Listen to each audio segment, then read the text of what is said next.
Hello everyone, and welcome back to the channel. What do you think of the new look? Oh wait, it's not complete yet. Hold on. Oh, that's bright. Oh, much better. Today is lining up to be an interesting and equally expensive day here on our farm for a multitude of reasons. Right now we have some equipment in the shop that's being worked on.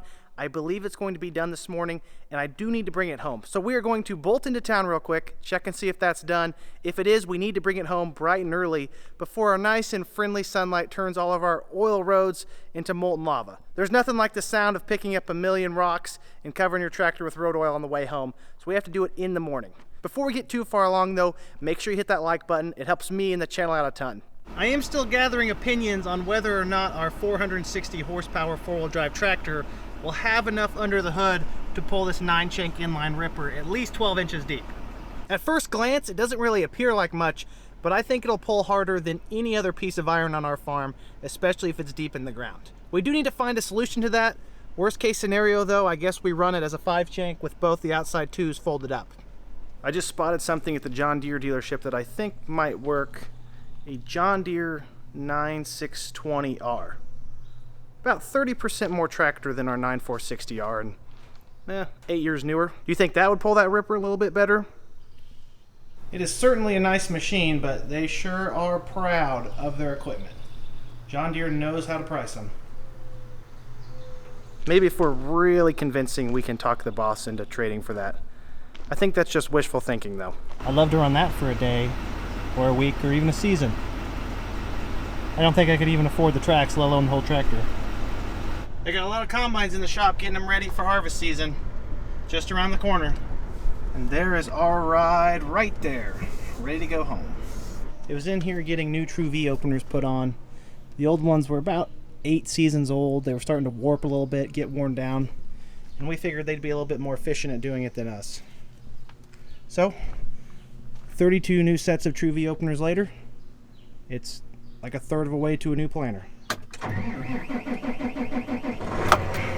Fired right up. Time to take it home.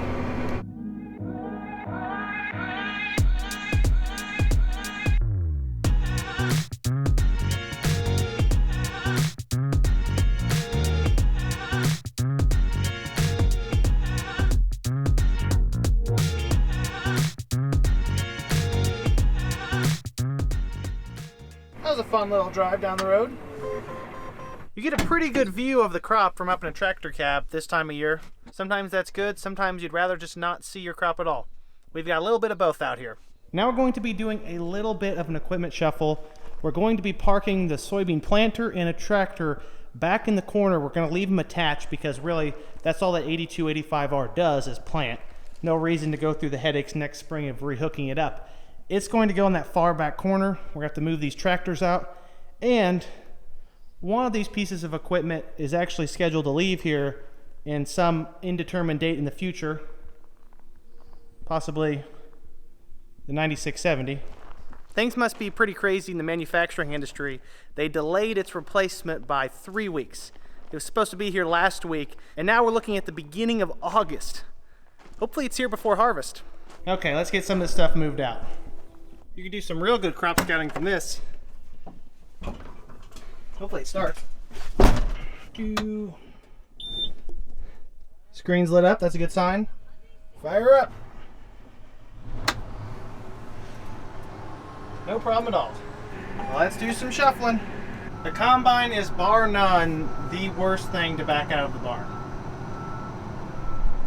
It's large, it's cumbersome, your visibility isn't great, and you've got a large pipe sticking out the back. Next to the new cornet's probably a good spot to park this. You. Done.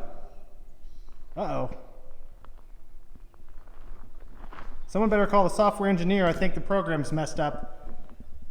2 more pieces of equipment moved than what was intended. Program performance is above my pay grade. Just kind of the face guy here. Looks like it all ended up parked outside in a nice organized manner. Can't complain. Time to put this rig inside though. Once we get it in, we will put the stops in on the hydraulic cylinders to keep the row units that are lifted up from leaking down, and we'll also put some stops on the rear cylinders from the same thing happening, just on the up and down lift. Getting the planter and the tractor flush against the wall is extremely difficult. I'm on my 20th try. And on the 21st try, we finally got it. It was a little bit stressful. I don't smoke cigarettes, but after that, I might consider one.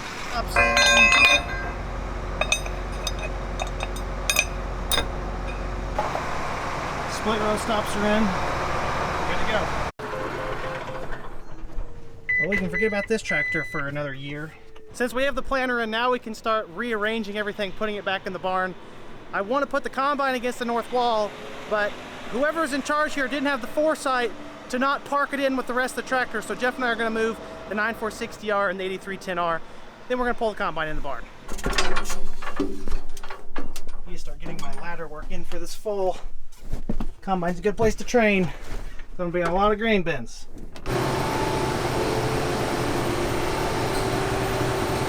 We could really cut down on a lot of space if we switch to a gleaner combine. You really have a 2-for-1 machine.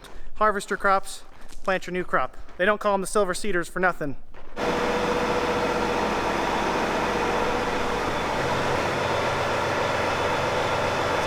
We're down to the last 2 machines to pull into the barn. Crank the AC up in here. We're cooking today. You can smell the soybean dust. That's the smell of money this year.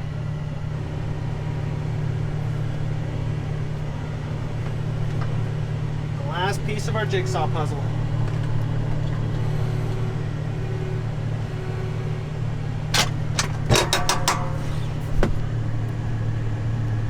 I'm pretty sure the only thing I do more in the summer than sweat is drive around and look at fields. I probably put 1,000 miles on my truck just looking at soybeans over the last couple of weeks. And probably taken a few years off of my life too. It's been kind of hectic. We ran into the exact problem that we foresaw when we were trying to hit the bullseye of R3 on these soybeans, and that was unexpected rain in very large quantities.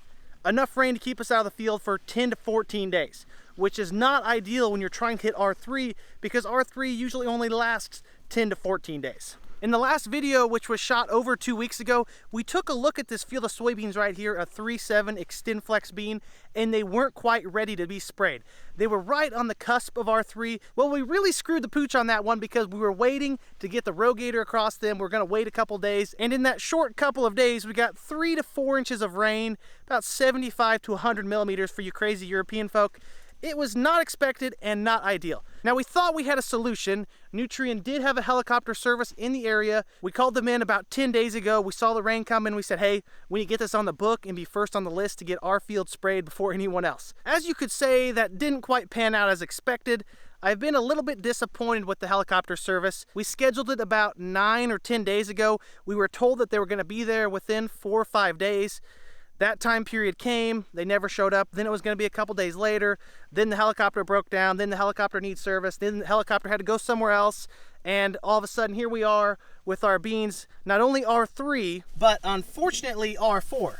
You can see R4 is 3/4 of an inch pod on any of the top 4 nodes. We got 1 node, 2 node, 3 node. On the 3rd node, we have well over an inch pod right there. So we missed the target on this one. Of course, we did miss the target in the right direction. You'd rather be on the R4 side than the R2 side. If you're too early, you're looking about 2 bushels off of the top end potential. If you're an R4, which is just a little bit too late, you're looking at about 1 bushel. Now, the reason we wanted to pay the premium for the helicopter was to gain that extra bushel out here. Between the amount the rogator runs over and the timeliness and the benefit of the R3 application, we thought it was an easy decision. Now that we're at R4 though, the helicopter is scheduled to be here in a couple days, but the ground is also pretty firm. The real question is, do we wait for the helicopter, spend the extra money, or do we just send the rogator out here tomorrow? Because this field right here is actually, I think, solid enough that it would get across without making a mess. Not every one of our fields is this dry though. We're gonna have to kind of take it on a case-by-case basis. If it is wet and we won't be able to get out here for 4 or 5 days, I think we will still end up using the helicopter. It was actually supposed to be here today, but nowhere to be found. And our poor little bean leaves are subject to all of this disgusting insect mating or breeding or whatever they're doing. We are still looking at a very good financial return to the fungicide application. I just wish we would have gotten it done in more of a timely manner. These XtendFlex beans do look extremely good. Gonna have a lot of pod sites. Yield potential is still high. Some water damage out in the field because we have had multiple events of excess rain. Although I would rather be in our position compared to the Western Corn Belt where they're hurting for rain and it's extremely hot. We aren't hurting for rain by any means, and it's relatively mild, 85 to 90 degrees. That's pretty nice for summer. Usually it's closer to 100. Our yield potential is high. I don't think it was up where it was about a month ago just because of those 2 large rainfall events, but we're still within, I think, 10% of what we had. We'll see when the combines roll. Anyone care to guess if this helicopter will show up tomorrow? Leave a comment down below. Let me know if you think it will. It was supposed to be here today, and actually yesterday, and the day before that. So statistically, it's not looking good. We've got a tag along. Hate to break it to you, buddy, but you would have been better off in the field. It would be a little disingenuous of me not to mention the good news. Every single acre of our corn has been sprayed with fungicide. As a matter of fact, I think it's been done for close to a week now. Now, I have heard from different retailers that due to all of this excess rain, that the spray planes are 10 to 14 days out if you schedule it today. Or if you coincidentally happen to have a field next to a field that was scheduled earlier and uses the same product. That will get you up in the list a little bit purely on coincidence. Now, I wouldn't count your eggs before they hatch in that regards. You never know when it's going to show up. When it does, though, they cover the ground pretty fast. It is bright and early on this nice Thursday morning. Headed out to go scout some fields with the guy from Nutrien, and surprisingly, I've seen 3 row gators running around the countryside just to the north of where we farm. So that's a pretty good indicator that we may be able to use a ground rig on a lot of our soybeans. We're gonna go check a few acres out though. We did an extensive amount of scouting this morning on all of our soybean acres that still need fungicide applied, and the conclusion that we're gathering, other than the fact that it's already hot and humid, is that all of the low areas out in our fields are still extremely damp to the point where they're almost too muddy to cross. That leaves us with an issue where we either wait a couple days and use the ground rig, or we just take advantage of the helicopter that we already have booked that is supposedly here today. I've yet to see it, so I'm not holding my breath on that. I think we are just going to go ahead and apply it with the helicopter whenever he gets to it. It's a little bit of an added expense, but I think there is something to be gained about getting this fungicide and insecticide applied as early as possible. Speaking of application, there's a plane somewhere nearby buzzing on some fungicide. Really close, actually. Now that is a beautiful sight. Water hemp going straight to hell, courtesy of some 2,4-D. I hear a helicopter chopping around down there to the south somewhere. Maybe he's on his way. I guess we'll see him when we see him. That's the unfortunate part about working with these third-party aerial providers. Nothing against them, it's a very hectic time. It's probably been a wet dream for them this season. We've had so much rainfall that an extraordinary amount of acres have been booked for their application services just because we couldn't get the soybean acres applied with the ground rig. Now, as it dries up, they are going to lose a few acres here and there, but their business is going to be on top of what it was last year. I can guarantee that. The crazy people are out and about bright and early this morning. Doesn't take long for them to stir up a noise around here.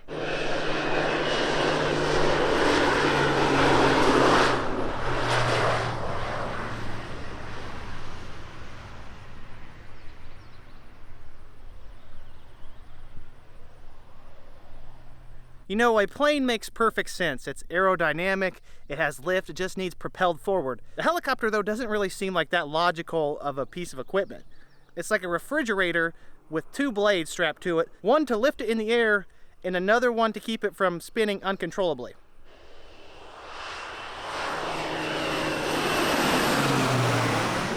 Our rock collection is a pretty good place to view this at. This is our neighbor's field, not ours. They pay the bill, we get the entertainment.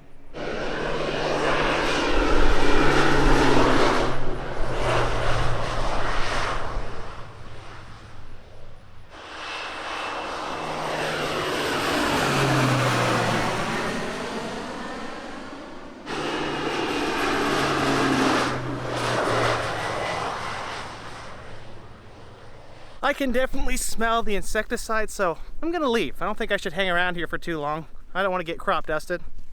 Won't have to worry about lice though. Shuffling the tractors around again today.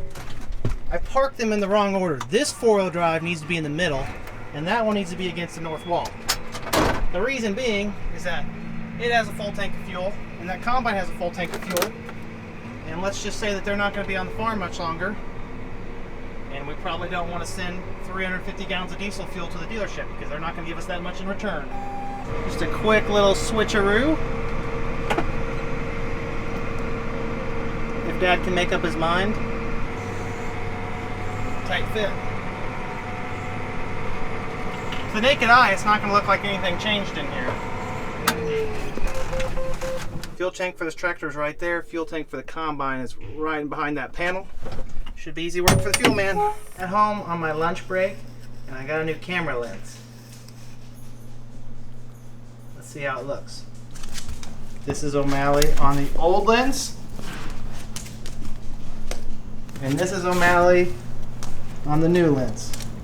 Equally as needed. I have yet to see or hear any signs of the helicopter. He's still not at our farm anywhere at all. They told us down at Nutrien that we are loaded onto their trucks to tender the sprayer truck.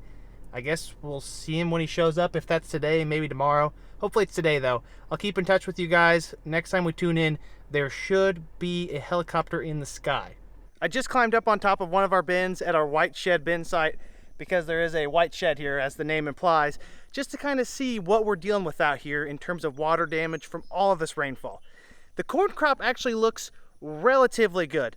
The beans, on the other hand, have definitely seen some stress. We'll take a look at that right now. Right behind the farm here, we've got a couple hundred acres of beans. You can really see where the water's taking a toll on them. All of those lighter green spots have stuff. What is that? Oh my gosh, speaking of the devil. Here he comes.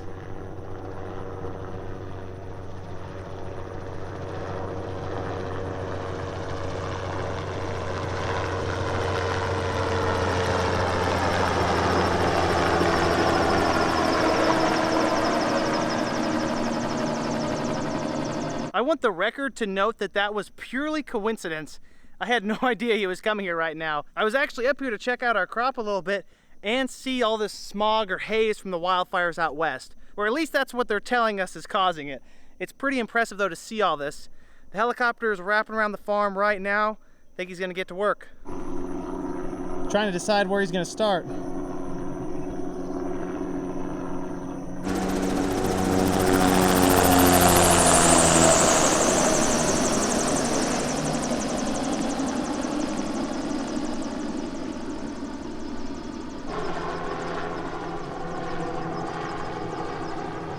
Landed way over there on top of their truck in someone's cornfield. So either he's coming to spray our beans or he's still spraying someone else's corn. The airplane is relatively easy to predict. This helicopter, I have no idea what he's gonna do next. I thought he was about to line up and spray that because he circled the farm twice and then he left and headed back south. Maybe that was just a weird coincidence, not that he was actually trying to look for this farm. Back onto the topic at hand for the time being. Our corn has been much less affected by all this rainfall. You can see we've got a couple hundred acres of beautiful rolling dark soil here, and the corn looks rather phenomenal. There's a few low spots out there where the water kind of traverses to get to grade. Other than that though, I think it's in pretty good shape. In probably 3 weeks or so, we'll be able to go out there, pull some ears, and get a very good estimate of what the crop's gonna make. Ultimately though, you really have no idea what's out there until you run the combine. Crops can look great and yield poorly, or crops can look poor and yield great. Pandora's box. Oh, he's coming back. I'll be damned.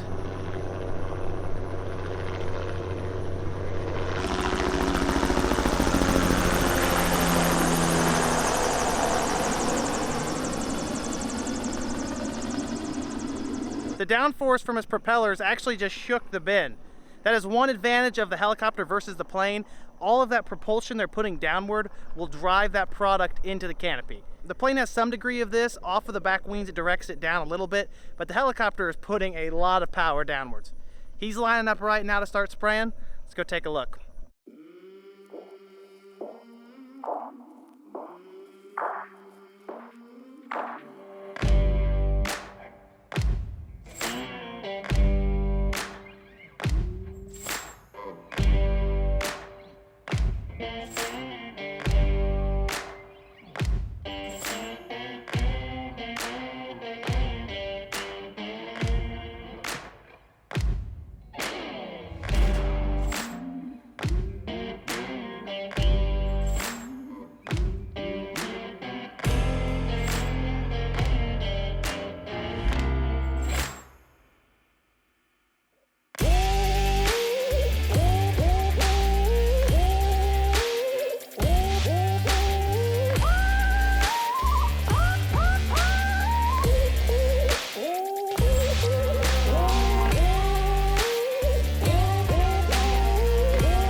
Now that I've witnessed the helicopter in person, I'll definitely put it at #1 in the list in terms of coolness, especially versus the spray plane. Turning that thing on the end as sharp and as quickly as they do has to feel like riding a roller coaster. Not that I'm terribly experienced with any discipline of aviation, but I know next to nothing or very little about helicopters. I had the pleasure of going up to the loading truck where they land every time to top off and talk to the crew there, and it was fascinating. That is one of the major differences between a helicopter and a plane. A plane has to go back to the airport to load, whereas the helicopter can find the nearest area without power lines to land on top of its tender truck. They said that this helicopter was the smallest one on the heli team crew, which is the outfit we're using, out of Orlando, Florida and Jacksonville, Illinois. They run 8 or 9 helicopters, one of which is a Huey. I was really hoping it was going to show up. They said it was off doing something else. Supposedly it can spray 6,000 acres a day if everything goes right, which is very impressive and probably very expensive for whoever they're spraying for. The helicopter that was spraying for us, though, was holding 80 to 90 gallons of product. He was applying it at 2 gallons per acre, so at any given time, he could go 40 to 45 acres on one tank. He'd fly back to the truck, which was usually a mile or two away. He'd land, and within 120 seconds, he'd be back off the ground. Side note, I did not realize how much force those helicopters put down, and some of that footage, I'm sure you could tell I was a little shaky. I was struggling to brace and hold the camera steady to compensate for all of the wind that thing was putting out. Not only were they carrying a tiny amount of product to the field each time, they said that they were running on relatively low fuel. When they were putting in product, they also topped off the fuel tank just a tiny bit to keep their weight as low as possible. It was a really neat experience to watch. Whether or not it's better than the airplane, I mean, the helicopter can get into tighter places. It cost us a little bit more per acre to use, and we'll never really know if there was an agronomic benefit versus if we had done it with a plane. It was definitely sweet to watch, though. We did make one mistake. Behind me, we forgot to turn in a field for the helicopter about 10 days ago. I'm sure we could have added to the list, but we wanted a little bit of a comparison, so we did use the ground rig out here. It was relatively dry, and you can see behind me exactly what we don't like about the ground rig. 2 rows of snap beans every 120 foot. It is very difficult to quantify whether or not this disturbance out in the field will cost us 1 bushel per acre to kind of make up that gap in financial difference between the helicopter and the ground rig. And you really cannot argue that the ground rig will not get better coverage. It is both lower to the ground, running on full auto guidance, and applying 15 gallons per acre of carrier volume. So we can guarantee that almost every single leaf out here had plenty of coverage. Although the amount of downwash coming off of those propellers on the helicopter probably penetrated the canopy pretty well, even with just 2 gallons per acre. Oh, and I completely forgot to mention, if you hadn't noticed, I'm wearing a different t-shirt. The helicopter did not get to our farm until maybe an hour before sunset, and then it sprayed maybe half to 2/3 of the day today on us and finished up. If you were concerned about my outfit change, that's why. Also, check out this sweet DeKalb hat. Thanks, Nutrien.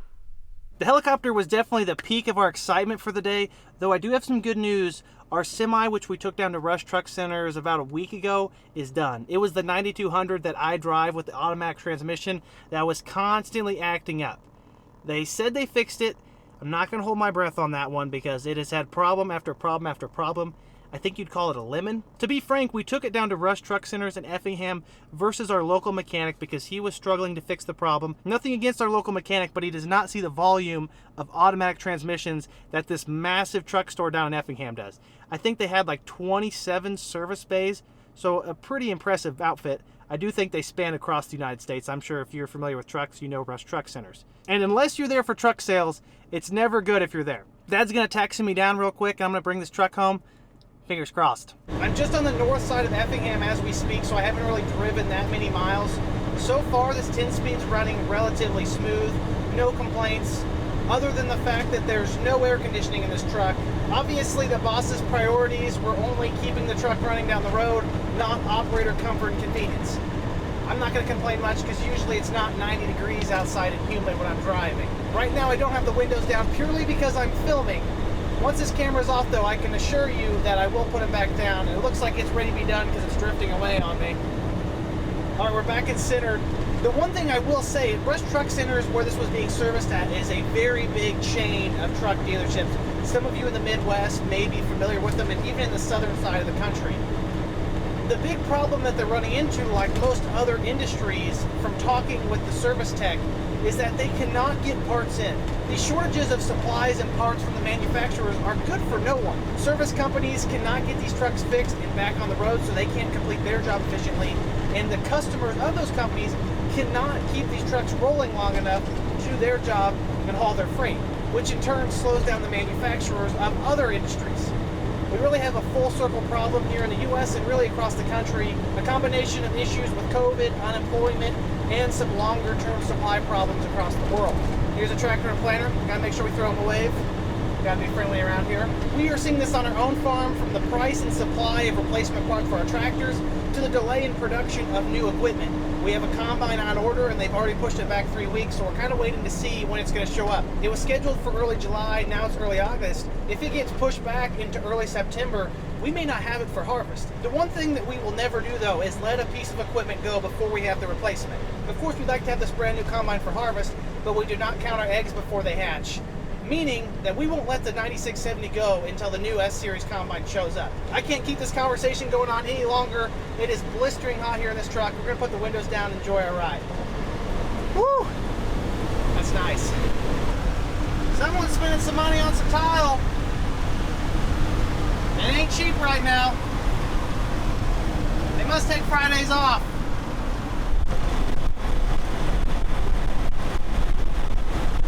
It's not fixed. I just had to get right next to home 30 minutes later to figure that out.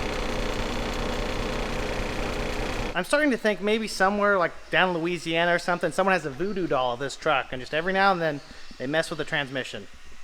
I'm not entirely sure that it just acted up, but that was similar to what has been happening over the last year, so it's making me lean to the point that I don't think it's fixed. Not gonna be my problem though. I'm a grain cart driver in the fall. The joys of owning equipment. It's always something, isn't it? Well, at least on the bright side, we do have some new equipment coming in, so we can look forward to that. Our crop is right around the corner. It's slowly maturing. We're maybe 6 to 7 weeks out from starting harvest, optimistically speaking.